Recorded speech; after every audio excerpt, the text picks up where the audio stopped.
Good morning সবাইকে। আশা করি সবাই খুব ভালো আছো। আবার একটা নতুন দিনের সূচনা, আবার নতুন করে জীবনে এগিয়ে চলা। জীবনের পথে চলতে চলতে অনেক সময় মন খুব ভারাক্রান্ত হয়ে ওঠে। সেরকমই একটা টপিক নিয়ে আমার মনও খুব ভারাক্রান্ত হয়ে রয়েছে। হ্যাঁ, সেটা হলো ফেভারিটিজম। মানে ধরুন, কোনো প্যারেন্টের দুটো ছেলে মেয়ে বা দুটো মেয়ে দুটো ছেলে, তার মধ্যে একজনকে বেশি প্রেফার করা বা তাকে বেশি ইম্পর্টেন্স দেওয়া। Favouritism among children or parental differential treatment কিন্তু এখনও এক্সিস্ট করে। আপাত দৃষ্টিতে এটা হার্মলেস মনে হলেও যে সন্তানকে প্রেফার করা হচ্ছে না তার উপর কিন্তু যথেষ্ট খারাপ ইম্প্যাক্ট পড়ে। যেমন ধরুন, তার কনফিডেন্স লেভেল কমে যাওয়া, ডিপ্রেশনে যাওয়া এবং আরও অনেক কিছু। এবং যে সন্তানকে প্রেফার করা হচ্ছে তার মধ্যে সিকিউরিটি কমপ্লেক্সও আসে। এছাড়াও টক্সিক প্যারেন্টিং তো আলাদাই আছে। যেমন ধরুন, সংসারে শাশুড়ি ননদের অত্যাচারের বিরুদ্ধে কথা বলতে না পেরে সেটা নিজের সন্তানের উপর ইম্প্যাক্ট ফেলা, এবং যেটার খুব নেগেটিভ ইম্প্যাক্ট সন্তানের উপর পড়ে। তবে কি বলুন তো, জীবনে সমস্ত নেগেটিভিটি কাটিয়ে সামনের দিকে এগিয়ে চলার নামই জীবন।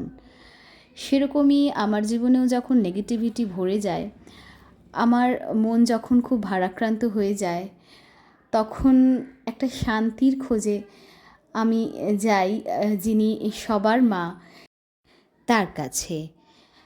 সেদিন সেই জন্য আমি আর আমার হাজব্যান্ড গেছিলাম পুজো দিতে, প্রথমে কালীঘাট এবং তারপরে দক্ষিণেশ্বরে। কালীঘাটে পুজো দিয়ে তারপরে মেট্রো করে চলে গেলাম দক্ষিণেশ্বরে। এখন এটা একটা সুবিধে মেট্রো হওয়ার জন্য, দক্ষিণেশ্বরে মন চাইলেই চলে যাওয়া যায়। খুব ছোটোবেলা থেকেই দক্ষিণেশ্বর আমায় বড় টানে, তো সেই কারণে এবারও তার অন্যথা হয়নি, সেখানে পুজো দিতে চলে গেছিলাম। খুব সুষ্ঠুভাবে দুটো জায়গাতেই পুজো দিলাম। পুজো দিয়ে সেখানে বেশ খানিকক্ষণ টাইম কাটিয়ে মনটা ভারী প্রসন্ন হয়ে উঠেছিল। আর এই যে হাতে যে জিনিসটা, সেটা কিন্তু মনে হয় আমাদের সবার খুব প্রিয়।